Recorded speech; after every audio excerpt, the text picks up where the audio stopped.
folks, and welcome back to another Know Your Ship episode. In this week's episode, I'll be covering the Dunkerque class battlecruisers. These ships had a rather short operational career, so this episode will be a little bit more on the technical and diplomatic sides of the story. So without much further hesitation, let's get going. The story of the Dunkerque class battlecruisers starts with a series of design studies started in 1925. The first design studies were meant to counter the new Trento-class cruisers that Italy had just built. These initial ships displaced 17,500 tons and would have been armed with two quad 305mm guns mounted at the front of the ship and armored to resist 203mm shells. However, these ships could not resist fire from the older Italian battleships and were thus not accepted for production. The next two designs involved 37,000-ton ships, one a battleship and one a battlecruiser. The battlecruiser would have been 254 meters long, had a 30.5 meter beam, with three quad 305mm turrets, two in the front and one aft. Armor would have been between 220 to 280 millimeters in thickness and would have been capable of 33 knots. The battleship design would have had twin 406mm turrets on a 235-meter hull. Armor would have been thicker, but the ship was slower, having only a 27-knot max speed. None of these ships were laid down for a couple of reasons, either the lack of appropriately sized docks or that there were negotiations over further naval restrictions. Everything changed, however, in 1929 when the Germans laid down the first Deutschland-class Panzerschiffs. These ships packed guns that made them extremely difficult and tricky for a cruiser to deal with, and were generally fast enough to evade almost all capital ships in Europe, the exception at the time being the HMS Hood and the two renowned class battlecruisers. The French immediately started work on a design that would counter these Deutschland-class ships, and that's how the Dunkerque class came about. The Dunkerque was ordered on the 26th of October 1932 and laid down on December the 25th, 1932. The Dunkerque was significantly larger than the ships that they were designed to counter, coming in at more than twice the displacement, because France still had to consider countering the older Italian battleships. The Dunkerque was the first ship in the class. She would be 215.1 meters long, 31.1 meter beam, and a draft of 8.7 meters. The ships would also be armed with the larger 330mm guns in two quad turrets, giving the ships the firepower to deal with the older Italian battleships. The 330mm guns were capable of delivering a 560kg armor-piercing shell with a muzzle velocity of 870 meters a second out to a maximum range of 41,700 meters at 35 degrees elevation, which gave the shells a rather flat trajectory. This was good for hitting belt armor, but it wasn't so good at hitting deck armor. It could also deliver a 522kg high-explosive shell with a muzzle velocity of 885 meters a second, out to a maximum range of 40,600 meters. Rate of fire was pretty decent, between 22 and 40 seconds per salvo. The barrels had a lifespan of 250 rounds before needing to be replaced. The 330mm guns were placed into quad turrets, but were grouped together in pairs. Think of it as having sort of two twin turrets put together. The reason the guns were mounted in pairs rather than individually, like in the King George V class battleships, was because the Dunkerque class had insufficient beam and could not fit a large enough barbette to accommodate four guns mounted individually. The pairs of guns were spaced out in the turret by a bulkhead to prevent both sets of guns being knocked out by one hit. The two turrets themselves were placed 27 meters apart from each other to prevent one hit from knocking out both turrets. The turrets could traverse at 5 degrees a second and elevate at 6 degrees per second, meaning it would take 36 seconds to traverse 180 degrees and just 5 seconds to reach maximum elevation. The forward placement of the guns provided certain tactical advantages. It would allow the Dunkerque to fire at a ship directly ahead of it with all of its firepower while maintaining the smallest possible profile. A useful feature for a ship that was designed to chase a commerce raider that most likely would have fled at the first sign of a larger capital ship. However, the quad guns did have their disadvantages too.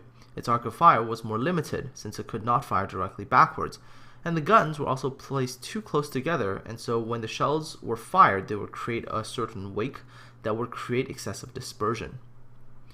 The secondary guns aboard the Dunkerque class ships were made up of 130mm dual-purpose guns. These guns were mounted in 3 quad and 2 dual mounts. In the anti-surface mode, the 130mm guns fired a 33.4 kg semi-armor-piercing shell, Muzzle velocity was 800 meters a second, out to a range of 20,800 meters. In the anti-aircraft role, the guns fired a 29.5 kilogram time-fused high-explosive round to a max ceiling of 12,000 meters at a 75-degree elevation. Rate of fire was poor at only 10 rounds a minute. These guns were quite unsatisfactory. For the anti-surface role, the guns were deemed to have not enough punching power, and in the anti-aircraft role, they just didn't have that rate of fire to deal with attacking aircraft. Furthermore, the quad mounts themselves had frequent problems, mostly related to the loading system, which was liable to defects. In terms of anti-aircraft guns, the Dunkirk was definitely on the light side, especially when compared to the ships in the Royal Navy and the US Navy. Not only that, but the guns weren't nearly as good as, say, the 40mm Bofors mounted to other Allied vessels. The 37mm M1933 guns were mounted in dual mounts, with a total of 5 dual mounts on the Dunkirk. Rate of fire was again a rather low 30 to 42 rounds a minute. The Dunkirk class was also fitted with 8 quad 13.2mm machine guns. Rate of fire was around 250 to 300 rounds a minute with a 15-round magazine, although if a 30-round magazine was used, it could go up to 450 rounds a minute. On other French ships that were eventually rearmed by Allied nations, the 20mm Oerlikon largely replaced these 13.2mm machine guns. The Dunkirk's armor was pretty good. It was an all-or-nothing scheme. The citadel was 126 meters long, which was roughly 60% of the total length of the ship. The belt armor was 225mm thick, which was designed to resist fire from German 280mm guns. The main deck was 115mm under the superstructure and 125mm under the turrets. There was another layer of deck armor, 40mm in thickness, that lay under the main deck to provide further protection from plunging fire. The conning tower had 270mm armor on its face and sides, 220mm on the back, and 150 to 160mm on the top. The main barbettes had 310mm of armor, and the turret armor itself consisted of a 330mm face, 250mm on the side, and 345mm on the rear of A turret, and 335mm on the rear of B turret, and 150mm on the roof of the turret. The Strasbourg differed from the Dunkirk in having a bit more armor, in particular belt armor. This was because the Strasbourg was laid down after the Germans countered the Dunkirk by laying down the Scharnhorst class. The Strasbourg had a thicker belt, which had a thickness of 283mm, an increase of the barbette armor to 340mm, and the turret armor increased to 360mm on the face, 355 on the rear, and 160mm on the roof. One interesting thing to contemplate here is that the French didn't see the need to design a new class to counter the Scharnhorst class ships, because in their belief, the Dunkirk class ships were designed to resist 280mm shell fire. However, had the Scharnhorsts completed their upgun to 380mm, they would have posed a rather serious threat to the Dunkirks had they engaged in a fight. Underwater protection was excellent for the two Dunkirk class ships, consisting of a series of empty spaces, light bulkheads, liquid loading compartments, compartments filled with a special rubber-based water-excluding compound, and a heavy internal holding bulkhead to absorb an explosion.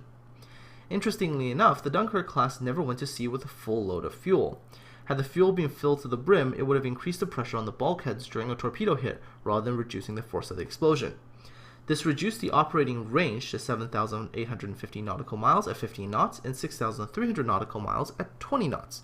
However, since the ship operated primarily in the Mediterranean, this was not a major problem. The protection system was put to the test and it performed relatively well, but I'll talk about that a little bit later. The Dunkirk class ships were really fast. As designed, the ships produced 107,000 shaft horsepower, pushing the ships to a maximum of 29.5 knots. During trials, however, the Dunkirk could manage 30 knots for at least 8 hours on 114,000 shaft horsepower. With 135,585 shaft horsepower, the Dunkirk could manage a pretty incredible 31.6 knots. Strasbourg was a little bit slower due to additional armor, but she still managed over 30 knots, and her absolute maximum was 30.9 knots on 131,960 shaft horsepower. The Dunkirks had great aviation facilities on board. There was a single 22-meter long catapult, which could launch a 3.5-ton aircraft to 103 kilometers an hour. Aircraft were made up of the Loire 130 single-engine flying boats. The planes would land on water and be taken aboard the ship by crane. The aviation fuel was also stored in a safe manner, which included sprinkler systems and the replacement of fuel by an inert gas. That wraps up the technical aspects of the Dunkirk class. let's move on to their rather short service lives. The Dunkerque was commissioned April the 15th, 1937, and the Strasbourg followed on September the 15th, 1938. The Dunkerque represented France at the Naval Review of 1937 at Spithead, Portsmouth, to mark the coronation of King George VI and Queen Elizabeth, which, interestingly enough, was also attended by the Admiral Graf Spee, which the sister ship to the Dunkerque, the Strasbourg, would be hunting in the early stages of World War II. By April 1939, the two ships combined to form the Première Division de Ligne, or the First Line Division. The ships could be differentiated by the number of white bands painted on the funnel, with the Dunkerque as the flagship having a single band, and the Strasbourg with two. They were under the command of Vice Admiral Marcel Gensoul. During the start of World War II, saw the First Line Division, the 4th Cruiser Division, and 8 large destroyers sortying from Brest in an attempt to intercept German Panzerschiffs. However, the reports of the German ships passing into the Atlantic were incorrect. The ships would eventually form hunting groups with Royal Navy warships in an effort to hunt down the German surface raiders. From October to November of 1939, the Strasbourg, along with other Royal Navy and French vessels, attempted to locate the Admiral Graf Spee, but were unsuccessful. The Dunkerque joined HMS Hood from November to December of 1939 in an attempt to hunt down the Scharnhorst and the Gneisenau. However, the Dunkerque suffered bow damage during an Atlantic storm and had to return to dock for repairs. In December of 1939, the Dunkerque was responsible for shipping a part of the Banque de France's gold to Canada. A few weeks before the German invasion of France, the Dunkerque and Strasbourg were transferred to the naval base in French Algeria at Mels el Kabir. This part of the story is both well known and is also incredibly interesting.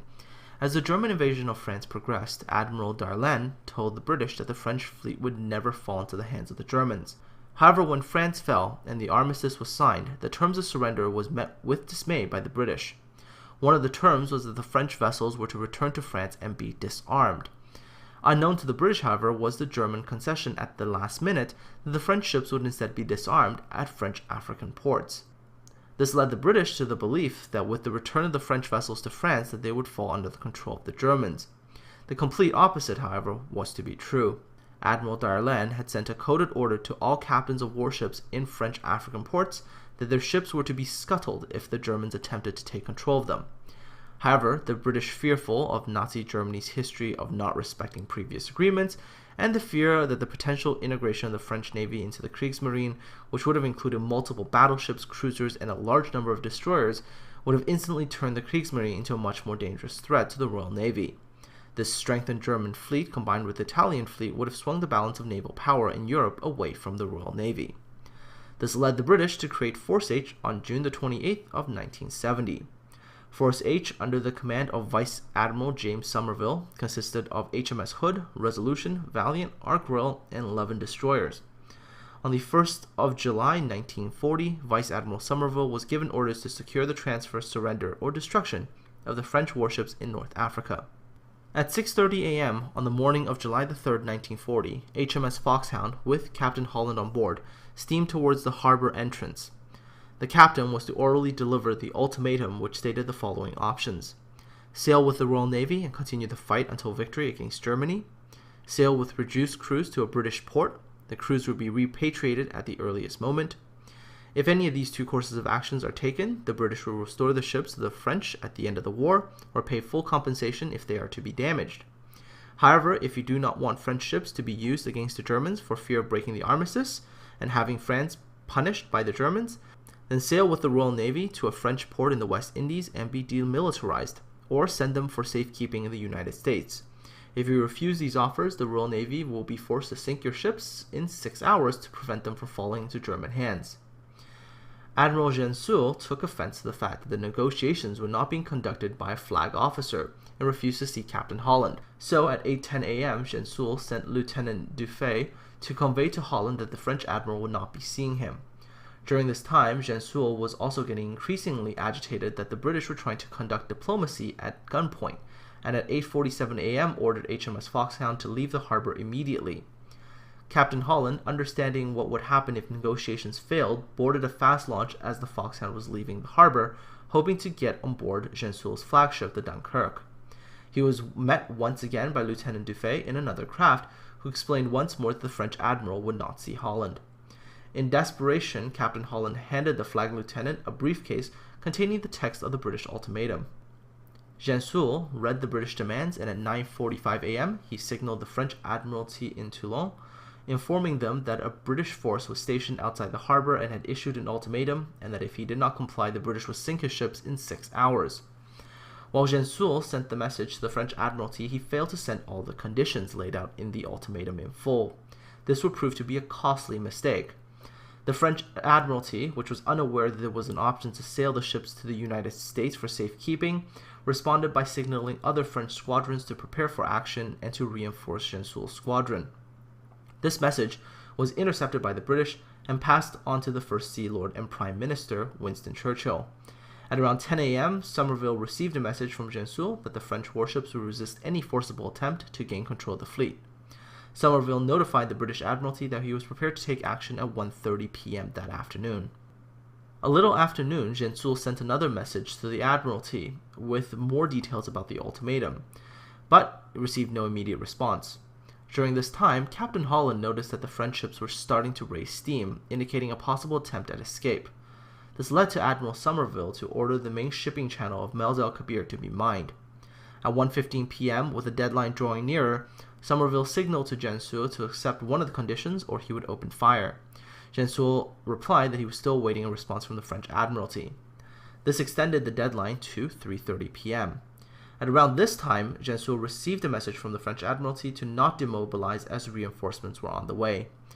And as the deadline approached, Gensoul signaled that he would instead talk to Captain Holland in person. This led to another 2-hour extension as a peaceful settlement was hoped for. Further negotiations took place, but very little was accomplished. The French would not comply, and to the British it looked like the French admiral was stalling for time. At 5 p.m., Captain Holland signaled Admiral Somerville of the inability to reach a settlement. Somerville, which had 15 minutes earlier received a message from the British Admiralty notifying him to settle matters quickly or you will have reinforcements to deal with. Somerville signaled to Gensoul that if none of the proposals were accepted by 5:30 p.m., then he would open fire. Gensoul received the message and showed it to Captain Holland. The French admiral then stood up, nodded to Captain Holland, and walked out of the room. A disappointed Captain Holland somberly disembarked at Dunkirk at 5:25 p.m. The officer of the watch on the Bretagne saluted Holland as he passed. Gensoul climbed aboard the bridge of the Dunkirk and said, "I've done everything to gain time. Now it's finished." As 5:30 came and passed, Admiral Somerville continued to hold his fire, hoping that the French would surrender. But as 6 o'clock approached, he ordered his ships to open fire. The French battleship Bretagne would explode after taking a hit in the magazine, taking 977 crew with her. The Dunkirk was hit by 4 381mm shells in rapid succession. The first shot hit the upper 330mm turret, knocking out the right half of the turret, killing all of the crew there, although the left half did remain operational. The second shot damaged the aircraft installations, and the last 2 shells passed clean through the 225mm armor belt, which was not designed to resist shellfire from 381mm shells. The first shot of the 2 damaged the forward turbine room, and the other hitting boiler room number 2, causing massive damage. This resulted in the Dunkirk being beached. The Strasbourg managed to get underway, and through the smoke and chaos managed to break out to sea with a few destroyers. They managed to escape the British and make it to Toulon. The action on July the 3rd of 1940 lasted less than 20 minutes, after which 1,297 French sailors were killed. About 350 were wounded. Admiral Somerville commented that this was the biggest political blunder of modern times. We all feel thoroughly ashamed. The Dunkirk, however, wasn't all that badly damaged, and this led to the British to conduct another attack on the 6th of July. This attack involving torpedo bombers, and one of the torpedo bombers managed to hit a small patrol ship moored next to the Dunkirk, which was carrying a load of depth charges. These charges exploded with a force of roughly 8 airdrop torpedoes. It ripped a pretty massive hole in the Dunkirk's hull and killed a further 40 sailors. However, the torpedo protection system of the ship worked well enough to prevent the ship from being a total loss. Repair work commenced, and by early 1942, the Dunkirk was repaired enough to depart Mels el Kabir and head for Toulon to join up with the Strasbourg.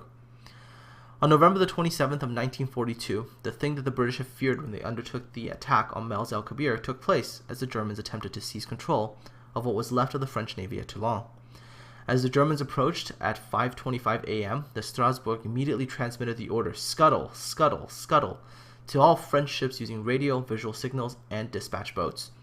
As German tanks rolled through, the Strasbourg opened fire with a secondary armament, which brought a rapid halt to the German advance. As the Strasbourg settled to the bottom, her captain ordered the demolition charges to be set off. The main armament and vital machinery were totally destroyed. The Strasbourg was a total loss. The Dunkerque's captain, whose ship was in dry dock at the time, refused to scuttle his ship, but was eventually convinced to do so by another captain. The attempt by the Germans to capture the French fleet was an utter failure. The French managed to destroy 77 ships in all, including 3 battleships, 7 cruisers, and 15 destroyers. In the aftermath of this final action by the Strasbourg and the Dunkirk, Admiral Darlan wrote to Churchill, "Prime Minister, you said to me, 'I hope you will never surrender the fleet,' to which I replied, 'There is no question of doing so.' It seems to me you did not believe my word. The destruction of the fleet at Toulon has just proved that I was right." And that's all, folks, for this episode. I hope you've enjoyed this story. And of course, if you want to see more like it, don't forget to like this video and sub to my channel. Aside from all that, I hope you all take care, and I'll talk to you again soon.